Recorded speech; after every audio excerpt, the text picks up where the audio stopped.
Hey guys, welcome to Kenyantraveller's YouTube channel. This is a YouTube channel that it's a new YouTube channel, and we are starting with a banger. It will be all about doing vlogging, about traveling, about talking about new things, and I really need your support.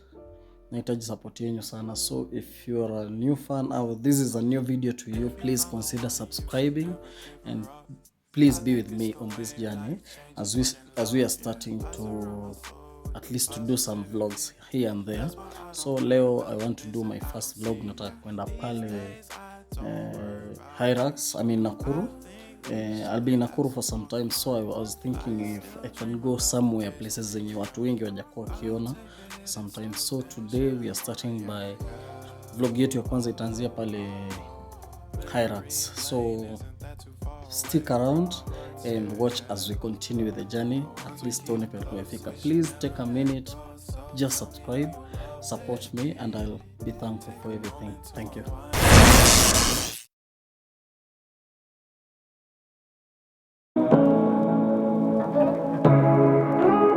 So guys, we are off to Hyrax and I'm trying to find a motorbike so that twende nayo vizuri.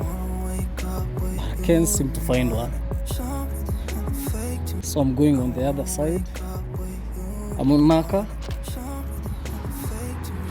I hope I'll find one. But tufike haraka, at least we start enjoying the vlog together. I wanna wake up with you in the morning. Something's nothing fake to me now. I wanna wake up with you in the morning. Turn this room, turn it to an ocean. Let me float around. Eyes closed, like we're dreaming even when we're not. You and me got a whole other meaning, I don't know how. You and me just know how it feels when we're falling. Let me float around. Eyes closed, like we're dreaming even when we're not. You and me got a whole other meaning, I don't know how. You and me just know how it feels when we're falling in love. Say what you wanna say to me now. I wanna wake up with you in the morning. Show me there's nothing fake to me now. I wanna wake up with you in the morning. Say what you wanna say to me now. I wanna wake up with you in the morning. Show me there's nothing fake to me now. I wanna wake up with you in the morning. We can do nothing at all. So what? If you're stupid then you know there's nothing wrong. But you and me got a whole other meaning, I don't know how. But you and me just know how it feels when we're falling in love. Say what you wanna say to me now. I wanna wake up with you in the morning. Show me. So we are here to pay. Tukubalishiwe kuingia. Nangojea the receptionist atuambie ni pesa ngapi.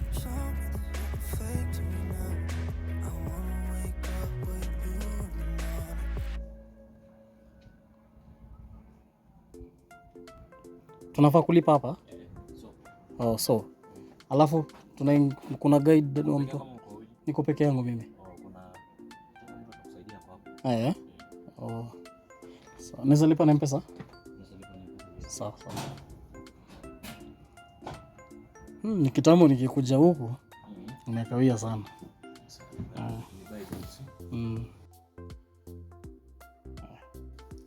And so that the artifacts were so recent. So he was dealing with ancient history. So he went back, and in 1937 came back with the wife Meriliki, and that is the year the first excavation was done, and that is where we call now Site 1. So Site 1 had it had stone enclosures where the artifacts we're seeing here were found.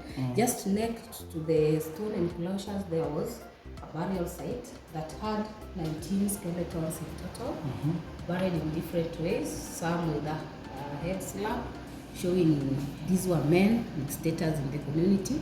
And then we had women buried with grinding stone and pestle to show what they were doing in the community. And then we had children that were buried with nothing. And in 1937, Meriliki again moved to the other side of the hill, where we now call Site 2. So Site 2, she excavated what she called hollows and mounds. Hollows and mounds. So hollows are like cattle pen in our today's life. They were dug deep and round with a narrow gate so that only one animal could go out at a time. And then it was a bit slanted from the hill to help with the drainage. And then it was deep so that animals could not jump out. Next to the hollows there was mound. The mound was like a dumping site. Here she found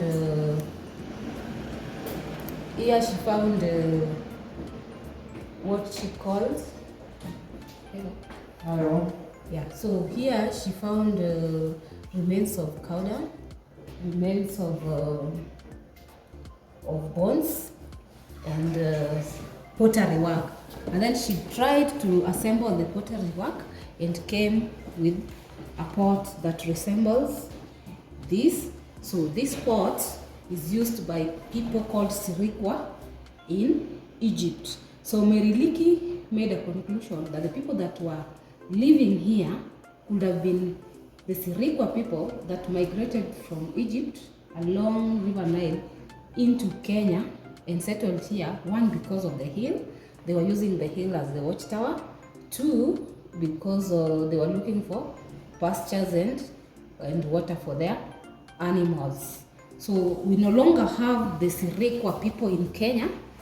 These people were so few and they were assimilated into the Kalenjins and the Maasais. So after Meriliki was done with her excavations, she only left the recordings, and then in 1943 this place was gazetted as the 26th monument in Kenya. And then after that the excavations did not stop, because excavations went on. So, and from there we can see in 1957 there came another archaeologist called Meris Bonaski. He did not excavate here. We have a sister site called Lanet site. And then in 1965 there came another archaeologist called Ron Clark.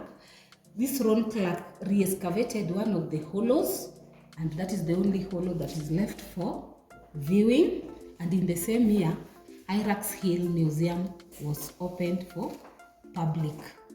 So after it was opened, we still had Onyanga Buje, who excavated in 1974, John Sutton in 1986, and David Mwanza in 1990. And that is the history of Irax Hill Museum. Used for educational purposes. We use these ones to teach our children about evolution of man, the Stone Age stages. We have the early Stone Age, the middle, and the late Stone Age. And then we have those skulls. The skulls were not excavated here, but we put them here to relate to the stones for teaching purposes. Material culture. Material culture of the people of the Rift Valley. When we say the people of the Rift Valley, we have so many tribes. We have the Kalenjins, we have the Maasais, the Pokot, the Luos, the Agikuyus. So these were materials that were used by these people. Like in the first showcase, we have what was used for storage of beer, milk, and even honey. And we have even some that were also used like bowls. And then in the second showcase, we have ornaments. these ornaments were not just worn for beauty, they had meanings. Like we had necklaces for girls that are uncircumcised, ornaments for girls that are circumcised, married women, and even men with some status in the community. And like the last one was only worn by a man who killed a lion after circumcision. The only person wearing the last one. And then these people also went for wars, and they had their weapons. Like we can have the shield, we can see the shield. The shield nowadays it's now modernized, not the skin anymore. We have a modernized. Even the spear, we have spears, but they don't look like this. And then these people also did some farming. We go to the next showcase. We have things that they used for farming. The 2 sticks were used to light fire. And then we have the hose. And then the other one was to tie on the neck. Yeah, the neck of an animal. This one was used to remove remaining meat from the skin. And then these people had musical instruments. These instruments were not just used for music, they were also used to pass information. Like different sounds could mean different informations. Yeah. A way of communicating. Yeah, they were also using it for communications. And then the last one, we have what these people used to wear. Like that, this head thing was used by only men in status in the community, like the loibons. And then we have shoes. These shoes were also worn only by rich people, not just anybody. Yeah, and then we have this one. These other ones were for female. Okay, this doll was used by the Turkana. This was used for engagement. So when a girl was ready for marriage and wanted to engage, the girl could carry this Echoke doll to a ceremony, play it. By then she would have given the name of the doll to the boyfriend. So if the boyfriend shouts the name, then they are engaged. If he refuses to shout the name, then the engagement is cancelled. We call it natural history. In natural history, we showcase what exists in Nakuru. Like the first showcase, we have the spitting cobra. The spitting cobra can spit up to 2 meters, and it will spit on the shiny part of your body, which is your eyes. And so when it is frightened, when it is frightened, it will put up its head and spit on your eyes. And then this other one, we have it's a cobra. Yeah. Waterbuck. Waterbacks live along the savannas, and one strange thing with the waterbuck is that the waterbuck can, when it is frightened, it will poison its mate. So that is why we showcase it here. It has that strange behavior of poisoning its meat when it's flamingos. So flamingos live in salty water. They feed on algae. The ones that we have in Kenya lay their eggs in Lake Natron in Tanzania. Flamingos move in a group with one leader. They move in a triangular manner, and then they lay 1 to 2 eggs. After how long? In a year, they can lay like 2 times. Two times. Yes, and then they breastfeed their young ones, and both female and male can breastfeed their young ones. Both female and male? Yes, can breastfeed. So male have breast? Yes, they have a mammary gland. Yes. And then this other showcase, we have the rock hyrax, the animal after which this area is named. Not just hyrax in museum, but we have some other IRAX, we have IRAX Primary, IRAX Hotel. So they are named after this animal. They live in between the rocks. They are of the animal of elephant. And they feed on grass. They are herbivorous. And they feed mostly very early in the morning or very late in the evening. Yeah. Okay. They are edible. There are people who eat them. So this one we showcase here to show that the people of the Rift Valley, this is their staple food, and what affects the basis stem borer. Yeah. And then this other one is for teaching children on how Rift Valley was formed. This is for education purposes. Even this one is for the Lake Nakuru Basin, is for education purposes. For children who come here to learn geography. Okay. So what we have here is guinea fowls. Guinea fowls are just like chicken. The white meat. What we have here is wild. We have wild guinea fowl. Guinea fowls, we just feed them like chicken. We give them chicken mash, sometimes grains, and guinea fowls. The advantage of keeping guinea fowl, one, they lay more eggs than the chicken. Two, they are beautiful. When you put them in your home, they beautify your home. Three, they are security, because when they sense danger, they make a lot of noise. And then they are not prone to diseases like the chicken, but they are very poor mothers. If you want to rear them, you can take the eggs and give the chicken to lay on. They are very poor. They lay so many eggs, but they are poor mothers. Yeah, that is all about them.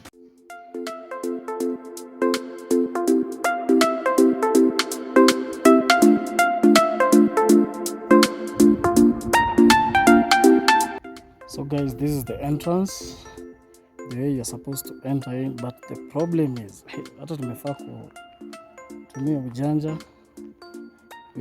They refuse to allow us to take the videos. Sikuwa nimejua ati nakuanga na kazi ngumu hivi. Their own rules. This place is very bushy. Sijika ndakuwa able kufika huko chini, but I'm just praying itakuwa sawa nifike huko vizuri. But all in all, I have just tried my best to make sure that the video was taken, hata kama ni chini ya maji. But I hope things will be well. I'll finish the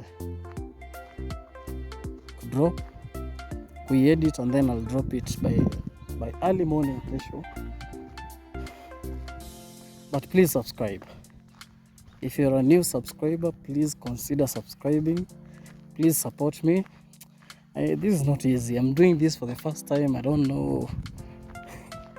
I really don't know how it will be, but I'm just hoping that I'll find new family, new friends, and we can start doing this together. See you